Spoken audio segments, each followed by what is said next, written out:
नमस्कार मित्रों। आज फिर हम एक और टॉपिक लेकर के आपके साथ उस पर वार्ता करने आए। ये टॉपिक जो आज का सेलेक्ट किया है, ये काफी ज्योतिषियों को परेशान करता है और ज्योतिष लवर्स को भी परेशान करता है। आज का टॉपिक है गज केसरी योग। गज केसरी, गज मीन्स हाथी, एलिफेंट, और केसरी शेर को कहते हैं। कि जिस तरह से शेर हाथी पर अटैक कर देता है, तो गज केसरी वाला मनुष्य इसी तरह से बिहेव करता है कि बड़े से बड़े दुश्मन को भी हरा देगा, हर जगह विजय प्राप्त करेगा, सारी सुख सुविधाएं होंगी। पर भाई, पहले एक चीज देख लो कि ये गज केसरी योग बनता कैसे है।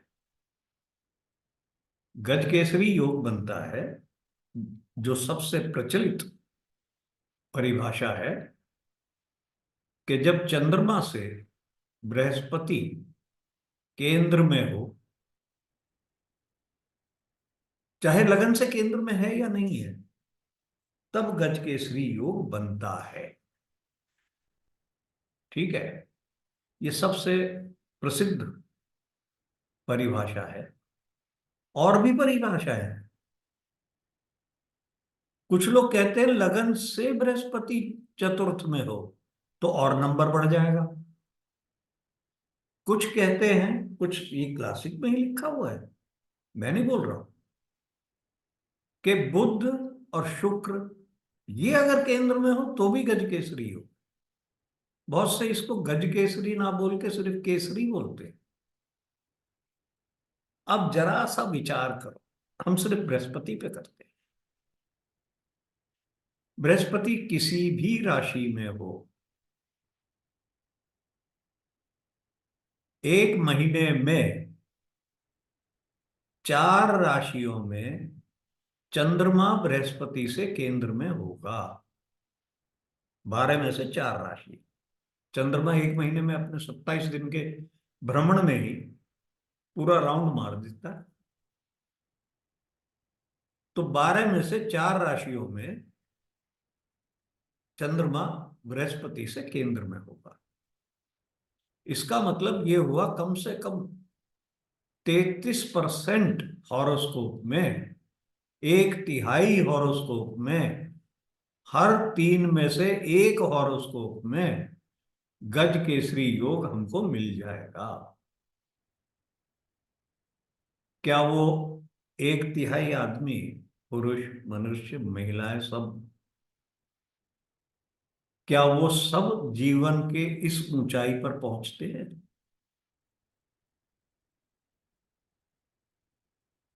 यही विडंबना है। और यही हम आज बात करना चाह रहे हैं कि भाई लिख तो दिया ये, अब कहाँ इसके फल मिलते हैं, कहाँ नहीं मिलते हैं, आज हम यही वार्ता करेंगे। तो मैं आप लोगों से पहले तो सजेस्ट करता हूं, आग्रह करता हूं, कि हर लगन के लिए आप एक मोटा मोटी देखो कि कहाँ गज केसरी योग बन सकता है। चर लगन के लिए देखो। अब चर लगन में बृहस्पति केंद्र में है चंद्रमा से, चर लगन है, या चंद्रमा चर लगन में है। चलिए, हम लगन से नहीं मान रहे, हम चंद्रमा से मान रहे। चंद्रमा चर लगन में है और बृहस्पति भी चर लगन में है। तो चंद्रमा की एक तो स्वयं राशि पड़ जाएगी, वहां पर भी आ सकता है वो। बृहस्पति की नीच की राशि पड़ जाएगी, नीच राशि हो जाएगी मकर। और जगह पर कहीं मित्र राशि में है, कहीं नहीं है। इसी तरह से स्थिर राशियों में देख लेना एक दफे। स्थिर राशियों में चंद्रमा है तो उच्च का हो सकता है, नीच का भी हो सकता है। और बृहस्पति की स्वयं राशि या उच्च राशि उसमें नहीं पड़ती है अगर वो स्थिर में है तो। और द्विस्वभाव राशि में देखोगे तो चंद्रमा तो स्वामी होता नहीं है उसमें। हाँ, बृहस्पति की दो अपने साइन आए, तो ये एक दूसरे से केंद्र में है, तो ये हमें कोई इससे बहुत ज्यादा रिजल्ट नहीं मिल रहा है। अब हम आते हैं मेन पॉइंट पर। ये तो हमने देख लिया कि भाई एक तिहाई आदमी तो, एक तिहाई जनता जरूर उच्च स्थान पर पहुंचनी चाहिए, पर नहीं पहुंचते। तो ऐसा क्यों होता है? अब ये जो हमारा गज केसरी योग है, ये केंद्र का योग है। 1 4 7 10 ये केंद्र, चंद्रमा और बृहस्पति। और पराशर जी ने केंद्र का एक हमें वर्ग दिया हुआ है, वो वर्ग है चतुर्थांश। अब जो मैं पॉइंट आपको बता रहा हूं वो ही इसकी कुंजी है, चाबी है। अब किस तरह से उसको देखें, बाकी के लिए जो और नियम दे रखे हैं आप हमारी पुस्तक में पढ़ सकते हैं। ये सरल ज्योतिष का चैप्टर 6 है, उसमें हमने स्टेटस की बात की है, लॉर्डशिप की बात की है, बृहस्पति और मून की कहाँ के लॉर्डशिप है, क्या उनका स्टेटस है, मतलब उच्च के हैं, नीच के हैं, क्या है। ठीक है जी। तो अब ये स्पेशल रूल, तो अब स्पेशल रूल हमारा, आप ध्यान से सुन लीजिए। जिस भी कुंडली में आप ये चेक करना चाहते हैं तो आपको D4 बनाना पड़ेगा, चतुर्थांशा बनाइए। चतुर्थांशा बना करके आप देखिए कि क्या चंद्रमा और बृहस्पति फिर से वहां गज केसरी बना रहे हैं चतुर्थांशा में। बहुत ज्यादा चांस है कि वो फिर से गज केसरी बना रहे होंगे, क्योंकि चतुर्थांशा में ग्रह मान लो चर राशि में है तो चर राशि में ही घूमते हैं चारों में।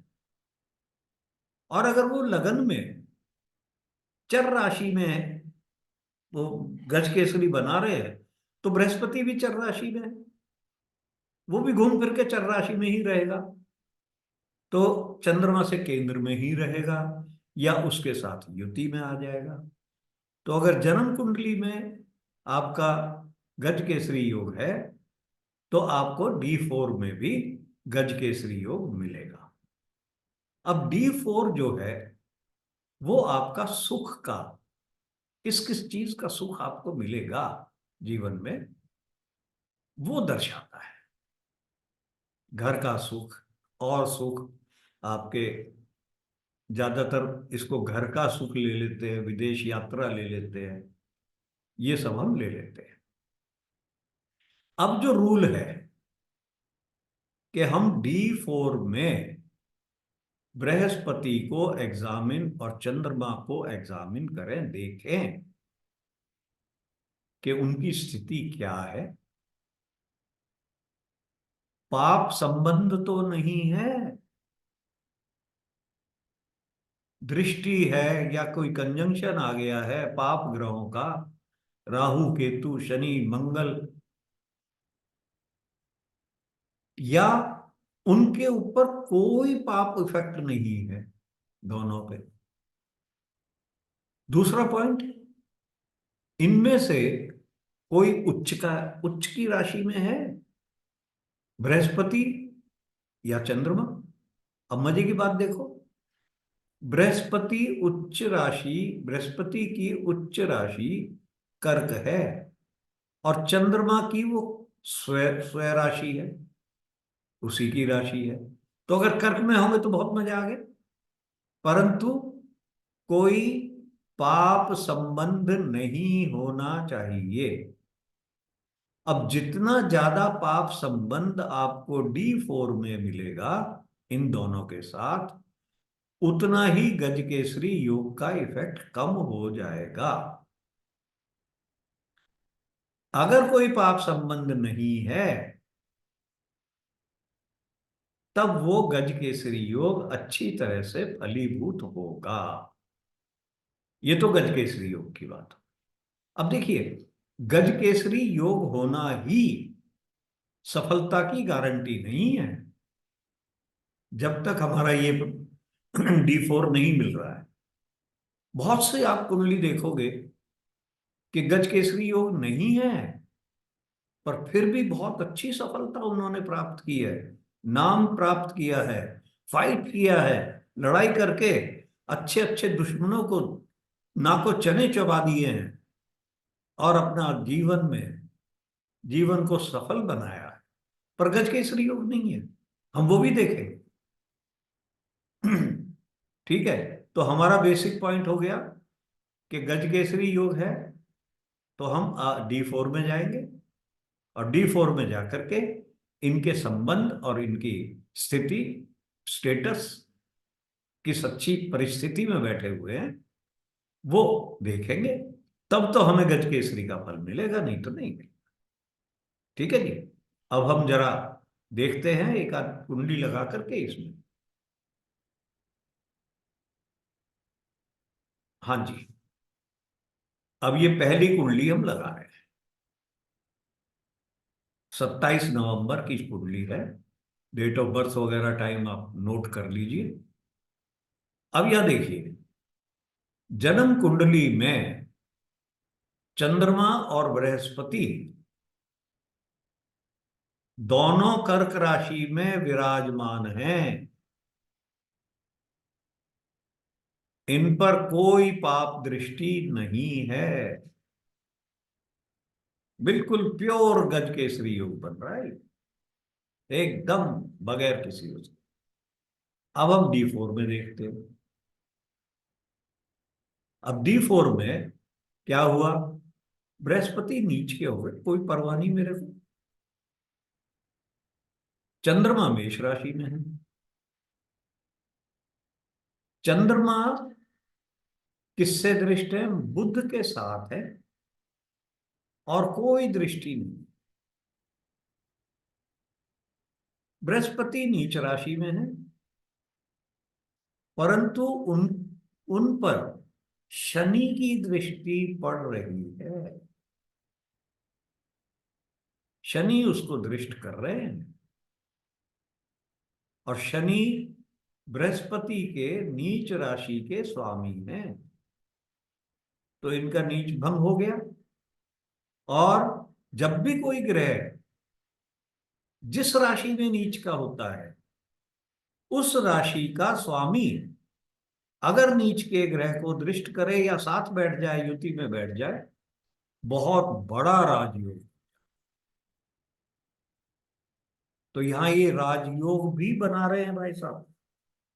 ठीक है, तो ये हमारे को कोई तकलीफ इसमें नहीं हुई है। अब मैं बता दूं ये किनका है।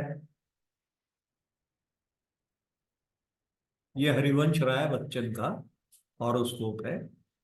बहुत ही प्योर गज केसरी यहां बन रहा है। और इनको ख्याति कहां से मिलनी शुरू हुई, चंद्रमा की दशा। चंद्रमा की दशा में इन्होंने मधुशाला लिखी, जिससे इनको बहुत अच्छी प्रसिद्धि मिली। ठीक है, अब मैं दूसरा योग दिखा रहा हूं। ये है 23 जनवरी का चार्ट है, कटक में पैदा हुए। ये चार्ट है सुभाष चंद्र बोस का। मैं ज्यादा वार्ता नहीं करूंगा इस पे, क्योंकि इसमें गज केसरी योग नहीं बन रहा,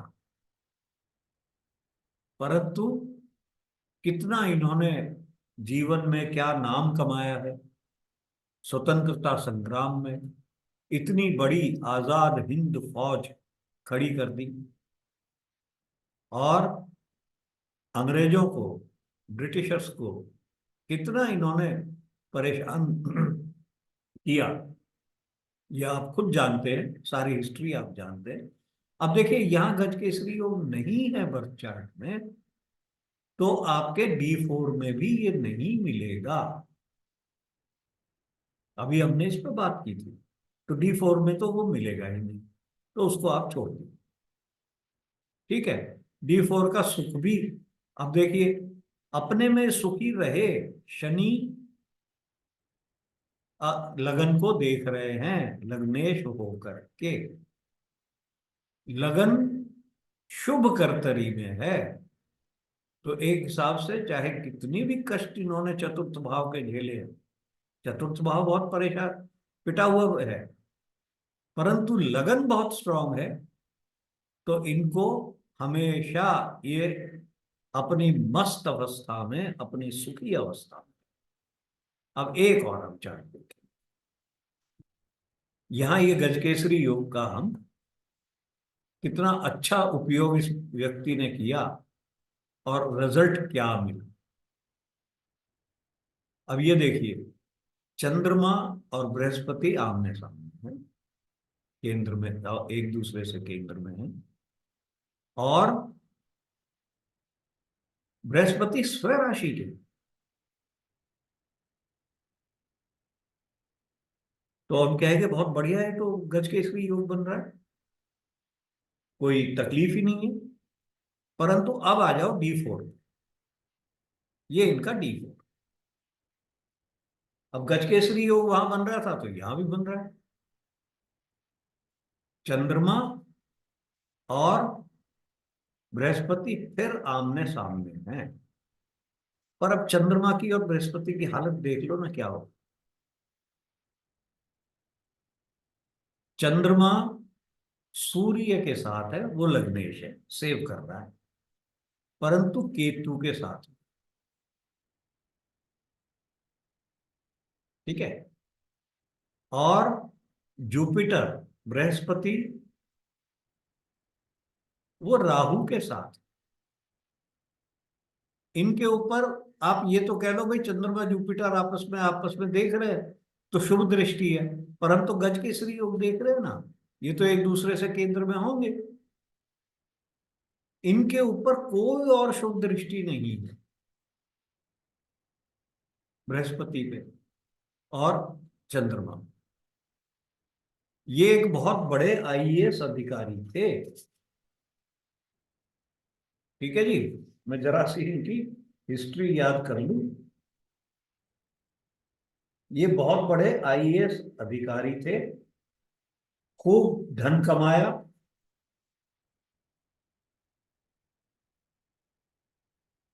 हुआ क्या, कैसे कमाया? करप्शन से कमाया। गजकेसरी योग ने वो साथ दिया है बस, क्योंकि पाप संबंध है उसका।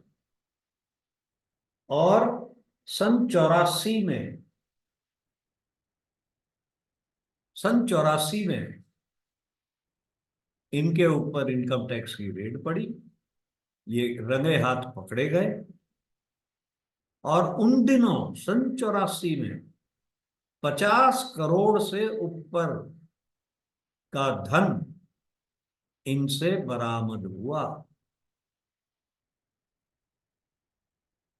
और नौकरी गई और जेल हुआ, वो तो सब अलग बात। तो ये गजकेसरी योग ने इनको इस हाइट तक ला करके और किस तरह पटका। तो गज केसरी योग के साथ पाप संबंध नहीं होना चाहिए। अगर यहां ये सूर्य का संबंध नहीं होता, तो ये धन भी नहीं कमा सकते थे, उसका भी सुख नहीं ले सकते थे। यहां पर आप देखिए, सेकंड लॉर्ड और 11th लॉर्ड नवमेश से और पंचमेश से दृष्ट है। धन का सुख पूरी तरह से इन्हें मिला है, सुख मिला है। मंगल स्वराशि राशि को चतुर्थ भाव में दृष्ट कर रहा। तो ये हमने इनको देखा, और मुझे उम्मीद है कि हम अब अपनी कुंडली में गज केसरी योग देख करके बहुत ज्यादा आनंदित ना हो, होना चाहिए, होइए, परंतु आनंदित तब होइए जब आप D4 चेक कर। तो ये टॉपिक मैंने सरल 1 चैप्टर 6 में भी लिखा है। और आपने देखा होगा जितनी भी चीजें मैं, जितने भी हम एस्ट्रोलॉजी के पॉइंट्स की बात कर रहे हैं, तो एक ही ध्येय है कि भाई अच्छी एस्ट्रोलॉजी करो। ये जो टोटके हैं पोंगा पंडित वाले, वो टोटके मत करो। क्योंकि गजकेसरी योग देख करके आप जब जन्म कुंडली बच्चे की बनवाते हैं, वो हमेशा कहेगा अजी गज केसरी योग इसकी कुंडली में पड़ा हुआ है, ये तो राजा के समान जीवन व्यतीत करेगा। तो इसी तरह की ये भ्रांतियां जो हैं, मेरे लिखने का मकसद सरल सीरीज को वो यही है कि नीच का ग्रह, नीच राशि का ग्रह देख लिया, हाहाकार कर लिया। अब जब देखोगे नीच ग्रह को, एग्जामिन करोगे, वो तो आपका बेस्ट ग्रह हो गया। चलिए, हम इस पे और बातें करते रहेंगे, और इसी तरह से आपके सामने अब कोशिश कर रहा हूं कि हर हफ्ते हम 3-4 वीडियो, 5 वीडियो तो कर ही दें, 4 वीडियो ये टॉपिक कवर कर लें। ठीक है जी। तो आपका बहुत बहुत धन्यवाद। नमस्कार।